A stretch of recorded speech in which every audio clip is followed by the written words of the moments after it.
Hi மக்களே, welcome to Coimbatore cooking. இன்னைக்கு நம்ம சேனலில் குடமிளகாய் முட்டை கறி எப்படி செய்கிறதுன்னு உங்களுக்கு காமிக்கிறோம். அதுக்கு தேவையான பொருட்கள் என்னென்னு பார்த்துடலாமா? முட்டை 5 எடுத்து வச்சுருக்கோம். ஒரு குடமிளகாயை கட் பண்ணி எடுத்துருக்கோம். பெரிய வெங்காயம் 1 நல்லா பொடி பொடியாக நறுக்கி எடுத்துருக்கோம். தக்காளி 2 பெரிய தக்காளியை நல்லா மிக்சி ஜாரில் அடித்து இப்படி எடுத்து வச்சுருக்கோம். இஞ்சி பூண்டு விழுது கொஞ்சம், மல்லித்தூள் கொஞ்சம், இது லெமன் ஜூஸ், ஒரு லெமன் அப்படியே புழிஞ்சு எடுத்து வச்சுருக்கோம். கொஞ்சம் மிளகாய்த்தூள், சீரகத்தூள், மஞ்சள் தூள், மிளகுத்தூள் கொஞ்சம், தேவையான அளவு உப்பும் எண்ணெயும். இவ்வளோதான் நமக்கு தேவையான பொருட்கள். வாங்க இப்போ எப்படி செய்யறதுன்னு உங்களுக்கு காமிச்சு தரோம். குடைமிளகாய் முட்டை கறி. இப்போ நம்ம முட்டையை ஒவ்வொன்றா உடைச்சு எடுத்துக்கலாம்.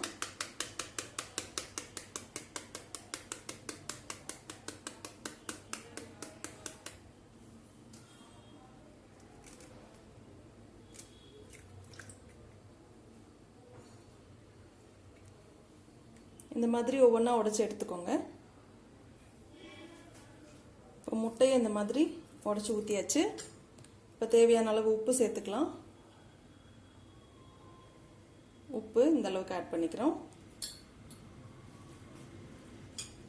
லெமன் ஜூஸ், ஒரு லெமனை புழிஞ்சு எடுத்து வச்சுருக்கோம். அதில்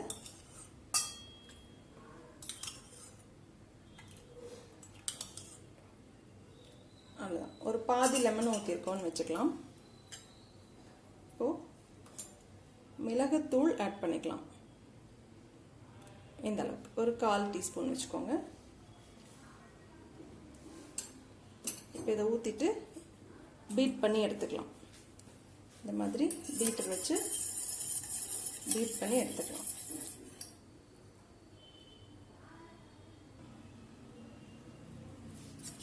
இந்த அளவுக்கு நல்லா பீட் பண்ணியாச்சு. ஸோ இந்த அளவுக்கு பீட் பண்ணி எடுத்துக்கலாம். இப்போது முட்டை பீட் பண்ணி எடுத்துட்டோம். இப்போ இந்த மாதிரி ஒரு பாத்திரம் எடுத்துட்டு ஒரு 1/4 ஸ்பூன் எண்ணெய் எடுத்து இதில் ஊற்றிக்கிறேன். இதில் எதுக்காகனா, இப்போ இந்த பீட் பண்ண இந்த முட்டையை இதில் ஊற்றி நம்ம வேக வைக்கணும். அதுக்காக தான். ஸோ சைடில் அதை ஒட்டிக்காமல் இருக்கிறதுக்காக இந்த மாதிரி எண்ணெய் அப்ளை பண்ணிக்கிறோம். ஓகேங்களா? எல்லா சைடும் படுற மாதிரி எண்ணெய் அப்ளை பண்ணியாச்சு.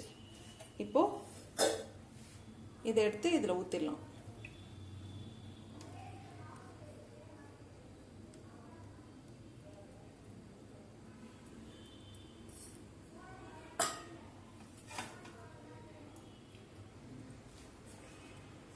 இப்போது அடுப்பை ஆன் பண்ணிவிட்டு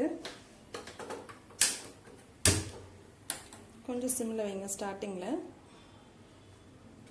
இப்போ இந்த மாதிரி ஒரு பாத்திரம் வச்சுருக்கோம். ஓகேங்களா?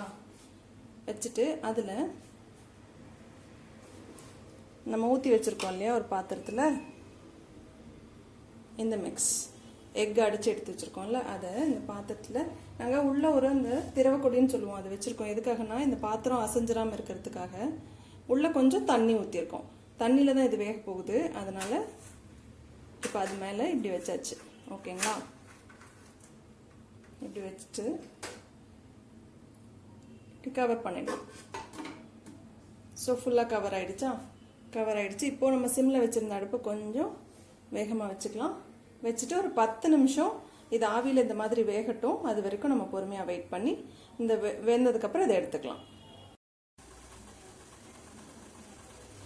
இப்போது நம்ம எக் வெந்துருச்சான்னு பார்க்கலாமா? இது சும்மா டெஸ்ட் பண்ணி பார்க்குறோம் வெந்துருச்சான்னு. இதில் ஒட்டலை. ஸோ கண்டிப்பாக வெந்துருச்சு. இப்போ ஆஃப் பண்ணிடலாம்.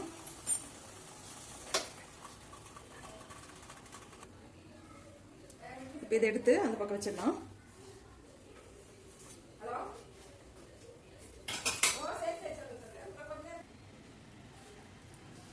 இப்போ இதை இந்த மாதிரி சைடில் கட் பண்ணிட்டு, ஓகே, எடுத்துட்டு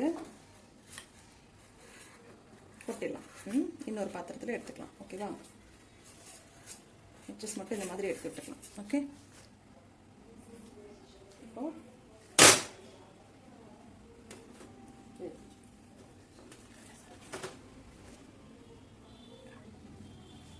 இப்போ இந்த மாதிரி நம்ம கொட்டிட்டு இப்படி கட் பண்ணி க்யூப்ஸாக எடுத்துக்கோங்க.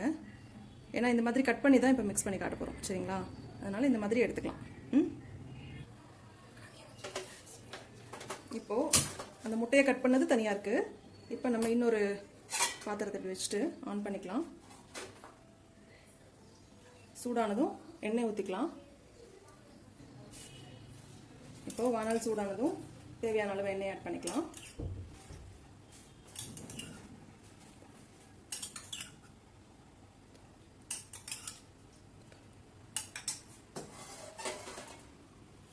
எண்ணெய் சூடானதும்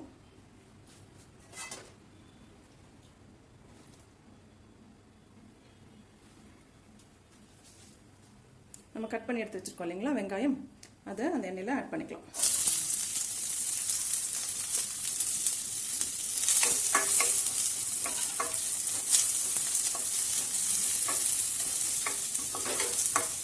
வெங்காயம் கொஞ்சம் வதங்கட்டும். அது ஈஸியாக வதங்கிறதுக்காக கொஞ்சம் உப்பு ஆட் பண்ணிக்கலாம். கொஞ்சமாக உப்பு ஆட் பண்ணிக்கிறோம்.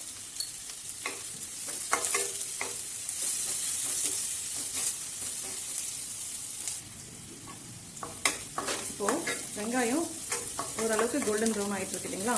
இந்த ஸ்டேஜில் நம்ம எடுத்து வச்சுருக்கிற இஞ்சி பூண்டு விழுது இந்த அளவுக்கு ஆட் பண்ணிக்கிறோம், ஒரு ஸ்பூன் ஃபுல்லாக. ஓகே, இப்போ இஞ்சி பூண்டு விழுதோட பச்சை வாசனை போகிற வரைக்கும் இதை நம்ம வதக்கிக்கலாம்.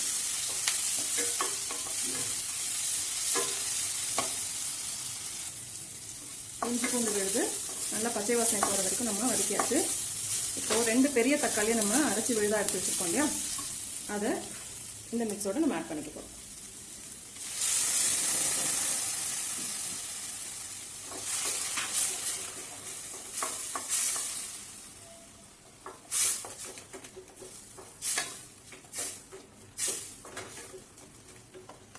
தக்காளியோட பச்சை வாசனை போகிற வரைக்கும் இது கொஞ்சம் கொதிக்கட்டும்.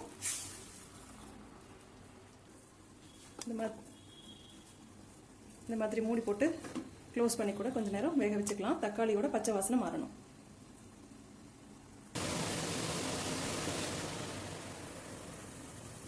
இப்போது தண்ணி கொஞ்சம் சுண்டிடுச்சு. ஸோ கொஞ்ச நேரம் இருக்கட்டும், நம்ம ஓப்பனில் வச்சு கொஞ்ச நேரம் வதங்க விடலாம்.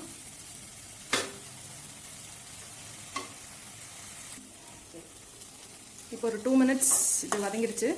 இப்போ நம்ம மசாலா பொருட்களை இதில் ஆட் பண்ணிடலாம். ஒரு ஸ்பூன் மல்லித்தூள் ஆட் பண்ணுறேன், இன்னொரு ஸ்பூன் ஆட் பண்ணுறேன். ஸோ மல்லித்தூளும் சீரகத்தூளும் எப்பவுமே 2:1 ரேஷியோவில் ஆட் பண்ணணும். சீரகத்தூள் ஒரு 3/4 ஸ்பூன் இல்லை கிட்டத்தட்ட 1 ஸ்பூன் ஆட் பண்ணிக்கலாம். மிளகாய் தூள் நான் கம்மியாக தான் ஆட் பண்ணுறேன், ஏன்னா குழந்தைங்களும் சாப்பிடணுன்றதுக்காக. இப்போது ஸோ ஒரு 1/2 ஸ்பூன் மிளகாய் தூள் ஆட் பண்ணியிருக்கேன். கொஞ்சமாக மஞ்சள் தூள் ஆட் பண்ணிக்கலாம், சரிங்களா? ஒரு 1/4 டீஸ்பூன் ஆட் பண்ணிங்கன்னா போதும். மிளகு நம்ம மிளகுத்தூள் முட்டையை வேக வைக்கும் போது ஆட் பண்ணோம் இல்லையா, அதனால கொஞ்சமாக, ஏன்னா மிளகாத்தூளும் இருக்குது, அதனால கொஞ்சமாக மட்டும் ஆட் பண்ணிக்கிறேன். நீங்கள் காரம் நல்லா சேர்த்துக்கிறீங்க அப்படின்னா கொஞ்சம் கூடுதலாக கூட நீங்கள் ஆட் பண்ணிக்கலாம். இப்போது கொஞ்சமாக தண்ணி விட்டுக்கிறேன், ஏன்னா கருகுது லைட்டாக, தண்ணி விட்டுக்கலாம். ஸோ கொஞ்சம் மசாலா பொருட்கள் கலங்கட்டும். மசாலா பொருட்கள் இருக்கிற பச்சை வாசனையும் மாறுற வரைக்கும்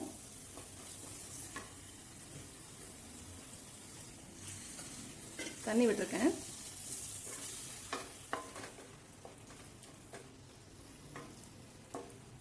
நமக்கு தேவையான அளவு தண்ணி விட்டுக்கலாம்.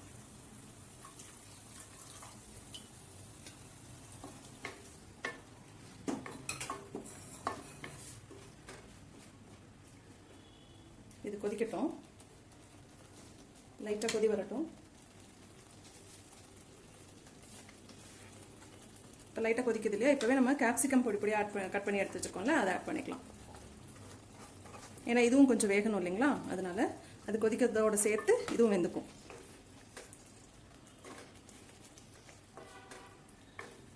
தேவைப்பட்டால் இன்னும் கொஞ்சம் கூட நம்ம தண்ணி ஆட் பண்ணிக்கலாம். இது கொஞ்சம் திக்காக தான் இருக்குது, ஏன்னா இதில் நம்ம முட்டையை எடுத்து கட் பண்ணி வச்சுருக்கோம், அதையும் ஆட் பண்ண போகிறோம். அதனால் இன்னும் கொஞ்சமே நாங்கள் தண்ணி ஆட் பண்ணிக்கிறோம்.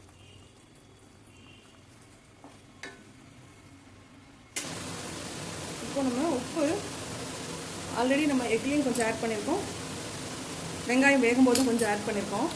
அதனால் இதில் லைட்டாக ஆட் பண்ணிட்டா போதும். டேஸ்ட் பார்த்துட்டு கூட நீங்கள் ஆட் பண்ணிக்கலாம்.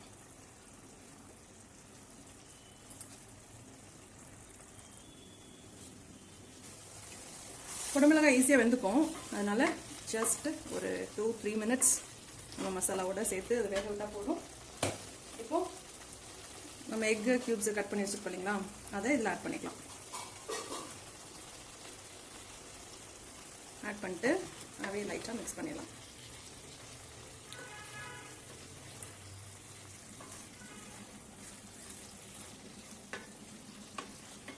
இந்த மசாலாலாம் எக்லையும் படுற மாதிரி மிக்ஸ் பண்ணிடலாம்.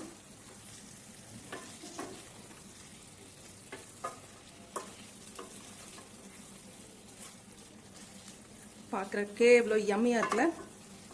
ஸோ இதோட ஃப்ராக்ரன்ஸும் செம்மையாக இருக்குது. நீங்களும் இதே மாதிரி ட்ரை பண்ணி பாருங்கள். கேப்சிகம் சாப்பிடாத குழந்தைங்களை கூட இதை வச்சு சாப்பிட வச்சிடலாம். ஏன்னா எக்கோடு சேர்ந்து அந்த லெமனோட டின்ச் எல்லாம் சேர்ந்து இஞ்சி பூண்டு விழுதோட செம்மையாக இருக்குது அந்த ஃப்ராக்ரன்ஸ். இப்போது இதை நம்ம சைட் டிஷ்ஷாக செஞ்சுட்டோம். இப்போ நீங்கள் இதை சப்பாத்தி இப்போ ஆஃப் பண்ணிடுறேன், அவ்வளோதாங்க. இது ரெடி ஆகிடுச்சு.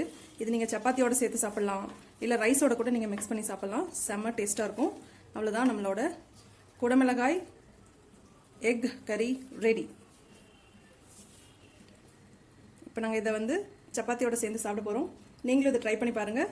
இதை தனியாக கூட நீங்கள் சாப்பிட்லாங்க, செம்ம டேஸ்டியாக இருக்கும். கண்டிப்பாக ட்ரை பண்ணி பார்த்துட்டு உங்களோட கமெண்ட்ஸ் எங்களுக்கு ஷேர் பண்ணுங்கள். தேங்க்யூ ஸோ மச் ஃபார் வாட்சிங் our channel. Thank you. See you again.